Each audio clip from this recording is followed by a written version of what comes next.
pirantinya ada kap gitu, undang-undang ada, saksinya ada gitu. Tapi ketentuan masalah saksi berulang materi. Nah, disinilah sebenarnya butuh komitmen bersama antara peserta pemilu, masyarakat, dan kita sebagai penyelenggara untuk sama-sama memberantas praktik politik. Itu terkait dengan main politik. Jadi penyebabnya rata-rata umumnya itu karena nggak pede kalau dia akan kepilih. Berarti investasinya dia investasi sosial, investasi politiknya itu ragu dengan sendirinya. Jadi ingin dengan kemenangan secara instan. Kemudian yang kedua, bagaimana Bawaslu memastikan tidak ada pelanggaran. Jadi gini, saya katakan Bawaslu mulai ada, mulai sampai dengan di tingkat pengawas TPS. Jadi sampai di tempat pemungutan suara itu Bawaslu akan hadir di situ. Nanti akan kita rekrut 1 orang per TPS untuk memastikan tidak ada pelanggaran di sana. Termasuk pengawasan mulai logistik itu dikirim dari kota sampai ke TPS itu kita akan kawal dan kita akan awasi. Demikian juga setelah dicoblos di tingkat TPS sampai rekap di tingkat nasional kita akan kawal dan kita akan awasi. Memang ada beberapa titik krusial terus terang itu terutama adalah perbedaan rekap di tingkat kecamatan. Nah, ini yang biasanya bikin gara-gara. Ini yang biasanya bikin gara-gara.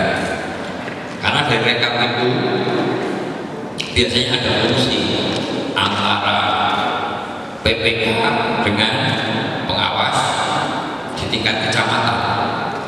Makanya tahun 2019 yang lalu kami menangani mereka yang bermain-main itu.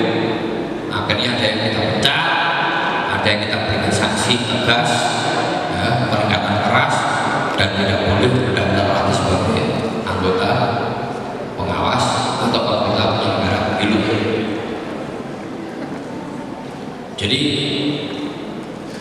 semua kita proses kalau kita sudah ada bukti, gitu ya. Tapi kalau belum ada bukti, ya kita nggak bisa proses. Nggak ada saksi, kita nggak bisa proses.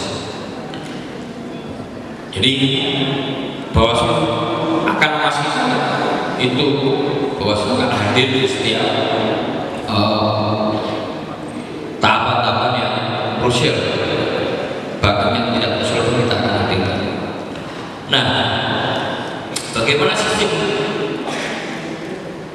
demokrasi di Indonesia? Jadi gini,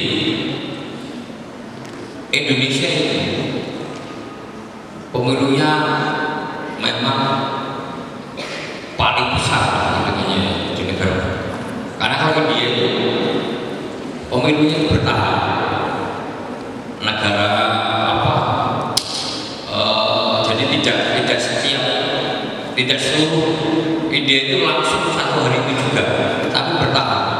Sekian negara bagian pemilu tanggal minggu ini, negara bagian ini mungkin minggu depan dan seterusnya.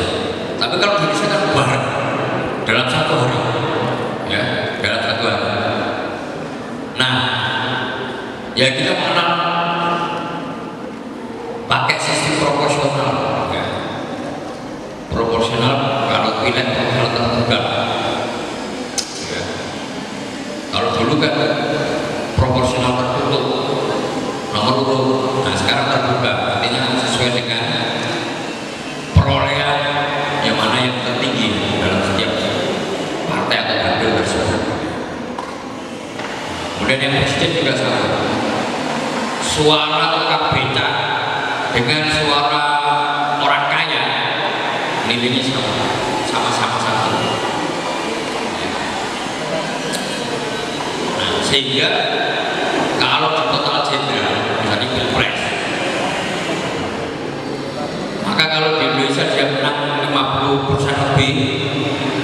suara di lebih dari 50% provinsi, dia akan dinyatakan sebagai pemenang. Nah, itu beda dengan di Amerika. Amerika itu masih per distrik itu punya nilai sendiri-sendiri. Walaupun menang suara, belum tentu jadi presiden Amerika. Jadi kayak ini dialami misalnya pada saat sebelum ini si siapa Donald Trump dengan bukan yang perempuan Hillary Clinton. Secara suara itu Hillary menang dan terpautnya hampir 3 juta suara. Tetapi karena hitung-hitungan sebaran distrik dan nilai distrik masing-masing distrik, akhirnya yang menang adalah si siapa? Donald Trump. Donald Trump yang menang. Padahal secara suara Hillary menang 3 juta suara. Nah, kenapa Amerika beda dengan kita? Karena nilai negara bagian itu ditentukan oleh berapa kota saat ini. Jadi ada satu negara bagian nilainya bisa sampai 24. Ya. Ada yang cuma 10, ada yang cuma 5, sebarannya beda-beda. Nah, di kita itu hitungannya langsung orang persen. Di sana statistik walaupun terpaut cuma 100 suara, yang menang itu 100 suara, nilai yang lain hilang. Ya, nilai yang lain hilang. Di sini kan proporsional, artinya dihitung proporsinya, Mas ya. Oh, partai A akhirnya ketemu dapat 3 kursi, dapat 2 kursi kan. Nah, ini beda dengan di Amerika. Penetapannya beda. Karena penetapannya di Amerika pertama setiap distrik, yang kedua ekuivalennya per distrik beda-beda, tergantung dan ditetapkan secara nasional dan itu nggak pernah berubah. Itu mewarisi zaman kolonialnya Amerika saat itu berdasarkan jumlah tuan tanah di masing-masing negara bagian. Jadi di sini lebih enak, mau yang kaya, mau miskin, mau yang di desa, mau yang di kota, satu orang satu suara. Ya. Nah, makanya kalau kampanye presiden yang keliling saya Indonesia, harus berbahasa Indonesia. Nah, oleh karena itu saya berharap teman adik sekalian menggunakan hak pilihnya di sini, ya, menggunakan hak pilihnya di sini. Nanti urusan beda pilihnya, nanti kami solusikan. Nah, terakhir terkait dengan untuk pelanggaran di masing-masing penyelenggara. Jadi gini prinsipnya, memang untuk etik ini penanganannya ada di KPP. Nah, dari pemilu ke pemilu laporan pelanggaran itu banyak sekali di KPP kuala, sehingga wajar dan tentu ini berarti kepada kecepatan untuk melakukan penyelesaian. Makanya di 2019 itu ada kesepakatan bersama antara KPU, Bawaslu dan DKPP bahwa untuk penyelenggara ad hoc itu pembinaannya diserahkan ke kabupaten kota masing-masing. Artinya kalau ada pelanggaran etik yang dilakukan oleh penyelenggara ad hoc, mulai PPK, PPS sampai KPPS, mulai Panwasca, pengawas pengelolaan desa hingga pengawas TPS itu diserahkan masing-masing kepada KPU maupun Bawaslu di tingkat kabupaten kota, sehingga paling tidak dalam waktu nggak sampai seminggu selesai. Nggak sampai seminggu selesai. Kalau semua tadi DKPP, maka itu bisa 10 bulan, bisa bahkan 2 bulan, 3 bulan. Bebannya terlalu berat juga. Nah, oleh karena itu sekali lagi bahwa saya berharap ada di sekalian menjadi satu pemilih yang aktif, pemilih yang cerdas, tidak cukup banyak disuruh-suruh milih, tapi benar-benar mempertimbangkan secara benar, oh calon ini baik untuk masa depan Indonesia. Jangan mudah terpengaruh oleh lembaga politik. Kadang-kadang juga menyesatkan orang politik. Jangan mudah terpengaruh oleh lembaga politik. Dan tentu yang terakhir adalah saya berharap ada di sekarang misalnya pengawas pemilu yang dapat membantu ya, agar pelaksanaan pemilu ini berjalan secara berkeadilan. Nah, caranya tadi perlu pelanggaran aktif. Menanyakan satu demokrasi, bahwa di demokrasi kita di Indonesia ini adalah demokrasi Pancasila, di mana kita menganut terkait kebebasan, persamaan, kedaulatan rakyat, dan juga pemerintahan yang terbuka dan juga bertanggung jawab. Artinya pada hari ini kita proses demokrasi kita ini dari kita mewujudkan tugas kita sebagai warga negara yang baik adalah dengan mengisi kemerdekaan ini dengan menentukan, memilih pemimpin-pemimpin kita yang terbaik. Terbaiknya seperti apa? Saya yakin walaupun semua mengatakan bahwa terbaik versi kita itu kadang subjektif. Subjektif seperti apa? Kita memilih pilihan sendiri, kita memilih fokus atau sudut pandang sendiri terhadap calon-calon tersebut. Namun pada visi, misi, program, citra diri itu tidak bisa subjektif, pasti objektif yang bisa kita lihat. Ada sisi-sisi yang memang menjadi paparan kita, rujukan kita untuk memilih kita secara langsung luber jurdil ya, langsung bebas rahasia, jujur dan adil. Nah, jadi tidak banyak yang mungkin closing juga dari saya. Ayo semua nanti bersama-sama, masih ada 59 hari lagi kita menuju hari pemungutan suara. Saya dan teman-teman di KPU Bawaslu juga berharap partisipasi dari adik-adik semua. Kami tidak bisa secara aktif memobilisasi adik-adik untuk menjadi pemilih atau pindah pilih. Namun yang bisa kami harapkan adalah kesadaran dari adik-adik untuk mewujudkan, untuk berperan aktif, untuk ikut serta menjadi bagian, menjadi pemilih di pemilu 2024 nanti. Kalau sudah pasti tidak ikut mencoblos di kampung, silakan pindah pilih. Masih ada waktu 39 hari lagi berarti ya? Ya Mas ya, 39 hari lagi ya kalau yang normal untuk pindah pilih.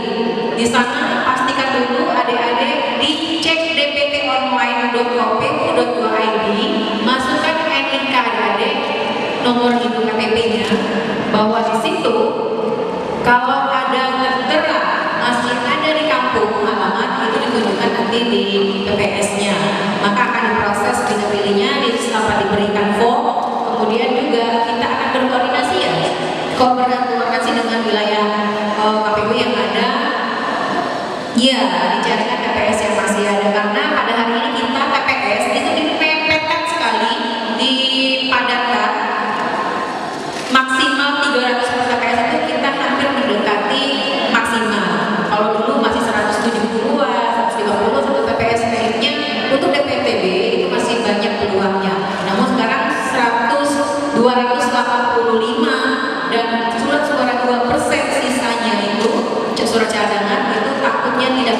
akomodir dari 36.000 mahasiswa yang ada di Malang Raya ini. Nah itu bagi kami sukses untuk semua, sukses untuk adik-adik semua. Kami yakin adik-adik adalah pemilih cerdas, pemilih yang bijak. Ayo gunakan hak suara secara bertanggung jawab di 14 Februari 2024 nanti. Terima kasih. Kami dari KPU Batu berharap bisa banyak pesta demokrasi untuk kita semua. Terima kasih. Assalamualaikum warahmatullahi wabarakatuh. Sebentar aja Mas, ini yang belum terjawab bagaimana KPU dalam rangka mengawal suara, termasuk fisik surat suara atau kotak suara. Saya sampaikan sedikit aja ya. Jadi KPU ini kan prinsip kerjanya itu sangat administratif dan fungsi kita memang fungsi-fungsi administrasi. Ya. Jadi kalau semisal di TPS itu ada hal-hal lain, mungkin keberatan, kejadian khusus dan terusnya, itu ada catatan sendiri dan ada formnya. Misalnya ada yang keberatan dengan penghitungan, ada keberatan yang dicatat di form keberatan itu. Bahkan ketika waktunya sudah harus naik ke rekap di PPS atau PPK, kalau belum selesai, ya ini dimasukkan untuk diselesaikan di jenjang atasnya atau selanjutnya. Ya. Makanya semua aktivitas kita itu kan berdasar administrasi, mulai dari adik-adik kemudian mengurus bidang pilih, kemudian menggunakan data pemilih dan seterusnya, itu selalu ada form untuk administrasinya, bahkan ada tanda terima dan seterusnya. Jadi suatu saat yang dipersoalkan, selain cerita kronologis, kita juga siapkan alat bukti berupa dokumen. Jadi karena organisasi KPU ini penyelenggara pemilu sudah diatur dalam PKPU, kemudian juknis, bahkan surat keputusan dan surat edaran di masing-masing tahapan itu cukup rigid. Ya. Makanya kemudian di posisi KPU ini posisi-posisi yang seringkali di posisi teradu, terlapor, termohon, tergugat dan seterusnya. Karena kewenangan di KPU cukup besar. Mungkin itu yang bisa saya sampaikan, Mas. Kurang lebihnya mohon maaf. Selamat siang.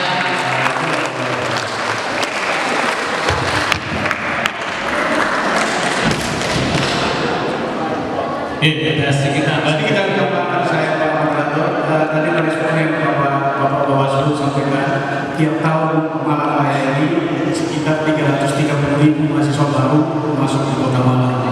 Total seluruh Malang Raya 330.000 dari data yang ada di seluruh Malang Raya. Ya. Tribuana saja sekitar lebih kurang 4.000 mahasiswanya, 75% berasal dari luar Jawa. Itu total mahasiswa baru. Jadi terima kasih kalau KPU Bawaslu bisa memfasilitasi. Mereka tidak mungkin akan pulang, apalagi dulu mengurus untuk mencoblos di daerah mereka masing-masing. Tapi yang menarik adalah memfasilitasi sebagai membantu untuk mengawasi. Nanti kita bisa bicarakan lebih lanjut dinamika dengan misalnya kerjasamanya secara konkret antara unit dan Bawaslu dan KPU. Terima kasih. Saya mohon adik-adik mahasiswa bersabar. Sedikit lagi acara kita akan usai. Mohon bertahan, jangan meninggalkan tempat ini dulu. Terima kasih untuk kesabarannya. Saya kembalikan kepada Bapak. Ya, terima kasih. Tiga narasumber debat kita dari Bawaslu dan KPU Kota Batu dan Kota Malang. Dari tiga materi itu bisa kita petik bagaimana ke depan istilahnya di 14 Februari yang biasanya istilahnya hari Valentine. Nah sekarang hari pencoblosan. Nah hari kasih sayang dan kasih suara. Harapannya teman-teman ikut andil istilahnya di dalam pembangunan. Istilahnya bagaimana pemilu ini depannya juga merepresentasikan bagaimana pembangunan di Indonesia ini. Kemudian juga mungkin dari istilahnya kalau kita ngomong Kota Malang itu perlu istilahnya solusi yang bagus lagi dari KPU